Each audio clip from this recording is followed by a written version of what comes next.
Jamani, somo letu kwa siku ya leo lina kichwa kinachosema jinsi ya kuwa mwili mmoja katika ndoa ya Kikristo.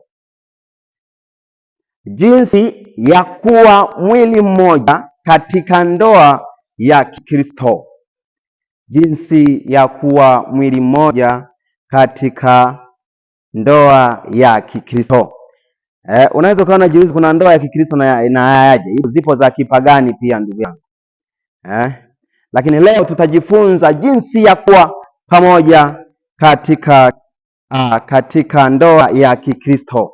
Hapa wote ni wanaume na ninaongea na mwanaume ambaye tayari ameoa ndoa ya Kikristo.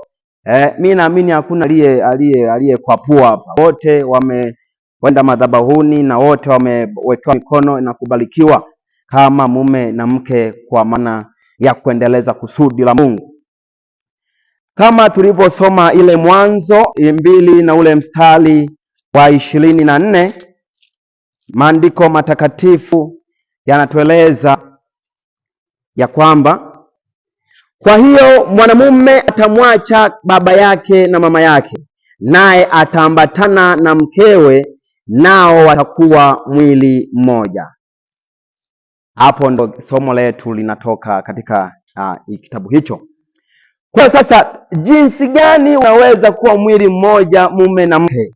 Tunapozungumza mwili mmoja hatumaanishi yani damu na damu, hatumaanishi shati na shati, hatumaanishi akili na akili. Na haya mambo yanasumbua ndoa nyingi sana, hususan za Kikristo, kwa sababu watu hawaelewi.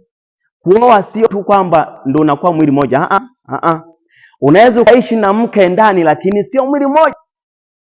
Unaweza ukafunga ndoa lakini sio mwili mmoja. Lakini leo tutajifunza habari jinsi gani naweza nikawa mwili mmoja mimi na mke wangu. Lakini tuangalie sasa, ili muweze kuwa mwili mmoja, zipo hatua tatu za kuzipitia. Hatua tatu za kuzipitia kufikia kuwa mwili mmoja. Hatua tatu za kuzipitia kuwa mwili mmoja. Halafu baada ya hapo tutayangalia mambo yatakayowafanya muwe mwili mmoja. Kuwa mwili mmoja kwa lugha nyingine nasema ni kunia pamoja, ni kuwaza pamoja, ni kufikiria pamoja, ni kutenda mambo yanayoendana kwa umoja na penye umoja kama huo wa Roho Mtakatifu, na ndipo Bwana anaamuru baraka. Kinyume na hapo hakuna. Kwa hiyo utakuwa unafuatilia kimoja baada ya kingine, unaangalia wapi pa kuongeza juhudi na wapi pa kupunguza juhudi. Sasa hatua ya kwanza kabisa, kama maandiko yanavyosema, hatua ya kwanza ni kuacha. Kwamba kama mwanaume umeoa na unataka mwili mmoja na mke wako, kuna mambo lazima uamue kuachana nayo. Hatua ya kwanza ni kuacha tabia ya ubachela, tabia isiyofanana na kumiliki familia, tabia ya unajua kijana anapooa bado ana yale makovu ya ujana. Anaweza kama bwana bado haelewi kama kwa nini ameoa, ama haelewi kama kweli ameoa, au haamini kama kweli sasa ni baba wa familia. Kwa hayo yote lazima aamue mwanaume kuacha baadhi ya vitu ili akae katika special ya kulea familia na kuiendesha familia. Kwa hiyo kile kipengele ukikiruka, maana yake tunapokwenda hili somo hautaelewa kabisa.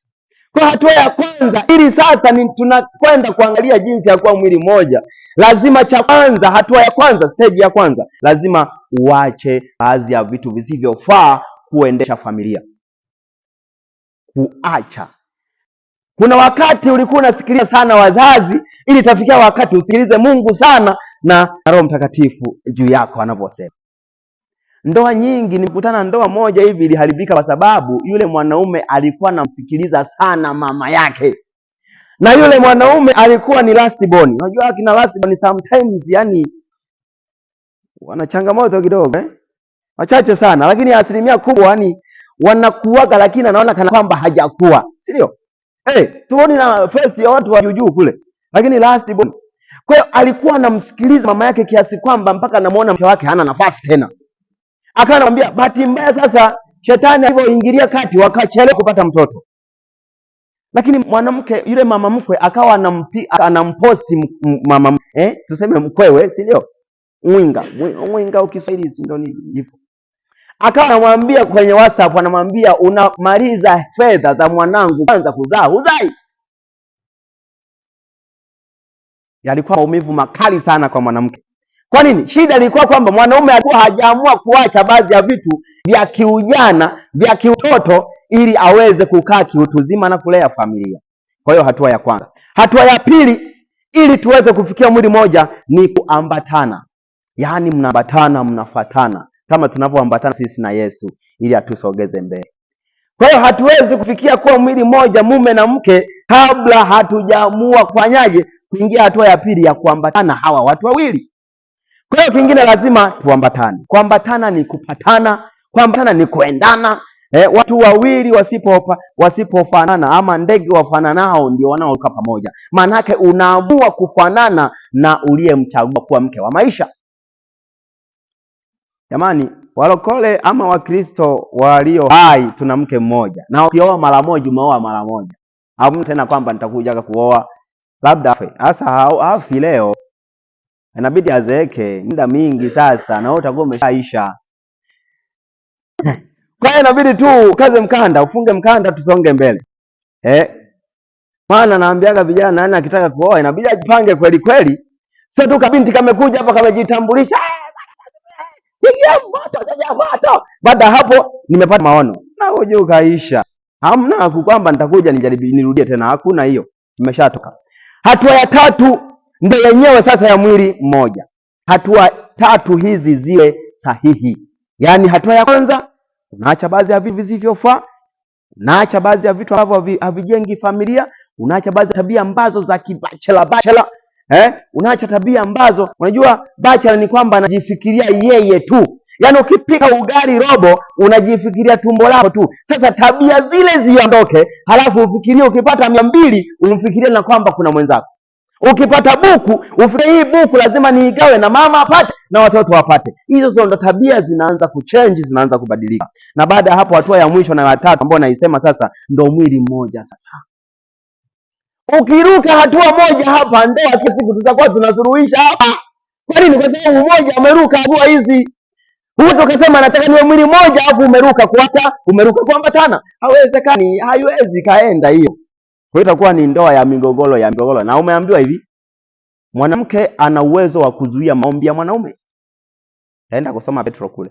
Tulisoma mahali fulani. Akigoma mwanaume utafurukuta sana. Hakuna. Yaani mimi wakati mwingine namwambia mke wangu unanisaidia tu wewe mwenyewe. Ukishubaza shingo sasa hivi mimi naweza nikarudi nyuma mpaka Yesu aingilie kati. Kabla hujajifunza jinsi ya kuwa mwili mmoja katika ndoa uwe umezielewa hatua hizi tatu. Kama nimekuacha hapo huko mbele hatutaelewana. Kama unataka kuwa mwili mmoja uwe umezielewa hizi hatua. Ya kwanza unaacha baadhi ya vitu, hatua ya pili unaambatana na mke wako ama mke wako wa maisha, afu hatua ya tatu na ndipo unakuwa mwili mmoja. Amen.